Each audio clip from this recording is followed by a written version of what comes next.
Moi, j'ai eu un coup de cœur parce que le premier mot qui me vient, c'est le mot qualité. Des sujets qui nous concernent, nous, puisqu'on est un cabinet d'executive search, tant Europe que pour les États-Unis, mais aussi dans les marchés du life science et du care. Donc, très logiquement, on s'imbrique bien dans ces tables rondes et dans cette qualité d'intervention.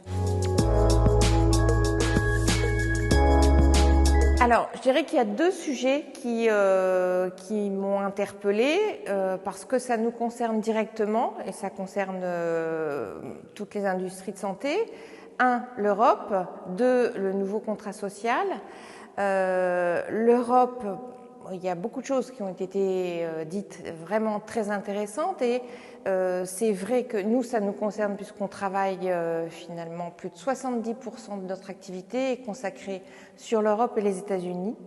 Et le deuxième sujet nous concerne également directement, nouveau contrat social par rapport aux nouvelles attentes des candidats, c'est ce qu'on vit tous les jours.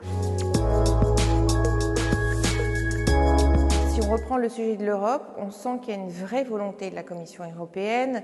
Des agences nouvelles ont été créées, ERA, il y a un renforcement des mandats de l'EMA, de l'ECDC, etc. Il y a une vraie volonté, alors je dirais institutionnelle et politique. Et clairement, l'Europe demande aujourd'hui à augmenter son pouvoir d'influence, ne serait-ce que par exemple sur les designs d'études cliniques, où lorsqu'on voit qu'on a lancé aux États-Unis et qu'on arrive en Europe, parfois il est nécessaire de les refaire puisqu'ils sont faits avec les critères des États-Unis. C'est juste un exemple pour dire que il n'y a pas qu'une volonté institutionnelle qui doit exister par rapport à l'Europe.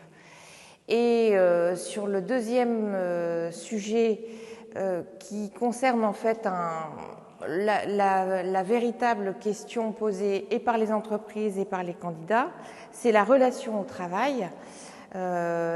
Tout ce qu'on a entendu en fait me fait penser au fait que le Covid a été un révélateur. Il serait intéressant aussi d'aller sur des questions sur est-ce que le CDI est encore bien adapté aujourd'hui en termes de valorisation du travail quand on sait que en 10 ans de temps le nombre des indépendants est passé de 2,5 millions à 3,6 millions. Voilà. Tout ça sont des questions qui ont été évoquées mais qui sont fondamentales. On pense que c'est le Covid qui les a fait naître.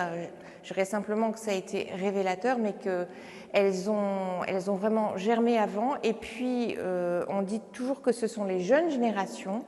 Moi, j'ai l'impression qu'en fait, ça concerne tous les âges.